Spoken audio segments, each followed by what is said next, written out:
Hello my dear students, welcome back to the channel. एक बार फिर स्वागत है आप सभी का अपनी यूट्यूब चैनल 1-to-1 क्लासेस पे। एक्चुअल में आज की वीडियो आप तक पहुंचाने का सिर्फ एक ही पर्पस है, क्योंकि कुछ केसेस सुनने में आ रहे हैं बच्चों के साथ जो हमारी कनेक्टिविटी बनी हुई है, उनसे कुछ केसेस ऐसे निकल के आए हैं जो आप में से किसी के बहुत ज़्यादा काम के हो सकते हैं। ये क्या केसेस है वो ध्यान से सुन लेना, ठीक है। इस वीडियो का एंड तक देख लेना, कहाँ किस रीजन में ऐसा हुआ है मैं आपको बताऊंगा उसके बारे में। तो थोड़ा सा माइंड में सेट करके चलना, उससे किसी का बहुत भला हो सकता है और सच में बहुत ज़्यादा भला हो जाएगा, ठीक है। क्या केस है? जनरली हमने सुना है कि सीबीएसई ने ग्रेस मार्क दिए हैं, ठीक है। सीबीएसई ने ग्रेस मार्क दिए हैं, कहाँ कहाँ और कितने कितने दिए वो सुन लो। कुछ रीजन में केमिस्ट्री में बच्चे को 4 नंबर का ग्रेस मिला है, कुछ रीजन में केमिस्ट्री में 7 नंबर का ग्रेस मिला है। दिल्ली रीजन की बात कर रहा हूं, 7 नंबर का ग्रेस है। कुछ रीजन में 4 नंबर का ग्रेस है। ये आपका नोएडा वाला पार्ट है, वो कौन से रीजन में आता है आई डोंट नो। अपना देहरादून रीजन में भी 3-4 नंबर का ग्रेस मिला है बच्चों को अपना, ठीक है। और अब आज एक नया केस सुनने में आया, आपको सुन के हैरानी होगी। कुछ लोग कहेंगे अरे सर आप झूठ बोल रहे हो, मेरे को झूठ बोल के भाई कुछ नहीं मिलेगा, तुम वीडियो के नीचे 4 गाली लिख के चलोगे, मेरे को कोई फर्क नहीं पड़ता। लेकिन अगर ये केस सच में है और अगर आप इस केस के बारे में आरटीआई डालते हैं कि हमें पता चले हमारे रीजन में केमिस्ट्री में कितने ग्रेस मार्क मिले हैं, आरटीआई डाल लो, राइट टू इन्फॉर्मेशन आपके पास है, पूछो सीबीएसई से हमारे रीजन में केमिस्ट्री में कितने ग्रेस मार्क मिले हैं, तो आपको पता चल जाएगा क्या क्या इश्यू चल रहे हैं। एक बच्चे का आज मेरे से कॉल पे बात हुई, ठीक है। He belongs to Allahabad region, that is Prayagraj region से है वो। प्रयागराज रीजन में जो भी रीजनल ऑफिस पड़ता है आप देख लेंगे, मेरे ख्याल शायद प्रयागराज में ही सीबीएसई का रीजनल ऑफिस है एक, ठीक है। तो उन्हें केमिस्ट्री के अंदर 10 मार्क के ग्रेस मार्क मिले हैं, 10 ग्रेस मार्क मिले हैं। मतलब उस बच्चे के मार्क्स 13 है, जबकि मार्कशीट में उसके मार्क्स है 23। फिजिक्स में उस बच्चे के मार्क्स है 14, जबकि मार्कशीट में उसके मार्क्स हैं ऑटोमेटिकली 23।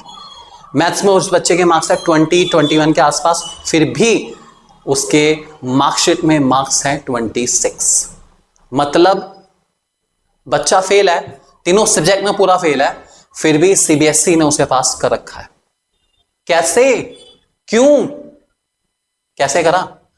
जब वहां पर उस बच्चे को 10 मार्क्स ग्रेस मार्क के रूप में दिए जा सकते हैं, तो मेरे वो छोटे भाई बहन जिनके नंबर 16 है, 17 है, 18 है, 19 है, 20 है, उनको नंबर क्यों नहीं मिले, ग्रेस मार्क उनको क्यों नहीं मिला? एक और केस सुन लो। फॉरेन के स्टूडेंट से मेरी बात हुई, ठीक है। उसके अपनी क्लास का केस है, कोई भी बच्चा है ABCD को, ठीक है। उसके मार्क्स 19 है, ठीक है। आंसर शीट में 19 है, मार्कशीट में 19 है। उसका एक और फ्रेंड, उसके मार्क्स आंसर शीट में 19 है, जबकि मार्कशीट में 23 है। उसके फ्रेंड को 4 नंबर का ग्रेस क्यों मिला और इस भाई को क्यों नहीं मिला? सबसे बड़ा सवाल ये है, क्यों भाई? क्या है ये? मतलब मर्जी कर रखी है, बैठ के लॉटरी सिस्टम चल रहा है कि ये लो मार्क्स 4 नंबर दूंगा, जिसका नंबर आएगा, जिसके नाम पे आया उसको 4 नंबर एक्स्ट्रा दे दूंगा, जिसके नाम पर आया उसको 8 नंबर एक्स्ट्रा दे दूंगा। क्या चल रहा है ये? मतलब चल क्या रहा है ये? कुछ ट्रांसपेरेंसी है? नहीं है।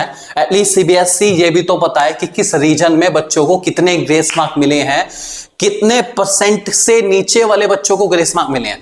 मतलब क्या है कि भाई 19 वालों को सबको 4 नंबर दिए हैं, या एक एटलीस्ट कम से कम कहे तो सही कि हर 16 वाले को 7 नंबर का ग्रेस मिला है 23 तक लाने के लिए, ठीक है। एटलीस्ट कम से कम कुछ तो आए कि हर रीजन में हमने 6 नंबर का, 7 नंबर का ग्रेस मार्क दिया है, जिनके मार्क्स 40% से कम थे उनको दिया है। कोई दिक्कत नहीं यार, ये बता दो कि कोई बात नहीं, इतने % से नीचे वालों को दिया, हमें कोई आपत्ति नहीं इस पे, एटलीस्ट कम से कम पता तो दो। ये जो इनजस्टिस हो रहा है, 2 बच्चों की कॉपी, सेम स्कूल के बच्चों की कॉपी, एक के मार्क्स जितने हैं उतने के उतने हैं मार्कशीट में, दूसरे के मार्क्स जितने हैं उतने नहीं है, उससे 10 नंबर ज्यादा है मार्कशीट में। ये कैसे हो सकता है? ये क्या एरर है?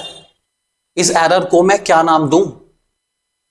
तो ऐसे एरर आ रहे हैं निकल के, आप पता करेंगे तो आपको पता चलेगा।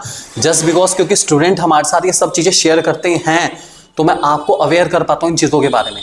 ये अवेयरनेस अगर आवाज बनती है तो उसमें आप ही का फायदा है। So just don't forget to share this video. ऐसे बहुत सारे केसेस हैं, अंदर अगर उतरेंगे इसमें गहराई में तो पता चलेगा कितनी गालिक है, कितनी गहराई के अंदर कितना कितना दबा पड़ा है सामान, सारा का सारा क्या क्या बुराइयां छुपा रखी है नीचे, तब पता चलेगा।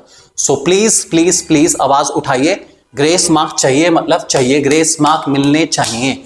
और ऑफिशियल स्टेटमेंट आए सीबीएसई से कि भाई इतने % से नीचे वाले जितने भी बच्चे हैं उन सबको इतना नंबर ग्रेस मार्क दिया गया है, बात खत्म। और अगर दूसरा केस सीबीएसई अगर ग्रेस मार्क नहीं दे सकता या इसमें है तो एटलीस्ट कम से कम इस बार 2 सब्जेक्ट में कंपार्टमेंट अलाउड करें। बहुत सारे बच्चे, हमारे मिडल ईस्ट के बच्चे, हमारे फॉरेन रीजन के बच्चे, वहां पर लड़ाई की वजह से उनके पेपर नहीं हो पाए, वो स्ट्रेस उनके माइंड में सारी थी, वो नहीं कंसंट्रेट कर पाए, उनके फिजिक्स में पास नहीं हो पाए, केमिस्ट्री में पास नहीं हो पाए, और अब उनके पास सीधा फेल लिख के भेजा सीबीएसई ने कि लो भाई दोबारा रिपीट कर लो। व्हाट इज दिस यार, उनकी कंडीशन को समझो। कौन समझेगा इस कंडीशन को? तो उनकी कंडीशन को समझना बहुत जरूरी है। और हमारे इंडिया के बहुत बच्चे हैं जो सीबीएसई गलती की वजह से बेचारे सफर कर रहे हैं। तो सीबीएसई को एटलीस्ट कम से कम 2 सब्जेक्ट में कंपार्टमेंट का भी मौका देना चाहिए उनको। और फाइनली ग्रेस मार्क तो बहुत इंपॉर्टेंट है। अगर आप मेरी बात से सहमत है तो कमेंट जरूर करेगा इस वीडियो पे, जरूर कमेंट करना और शेयर करना मत भूलना अपने सारे दोस्तों के साथ। Thank you very much and God bless you all.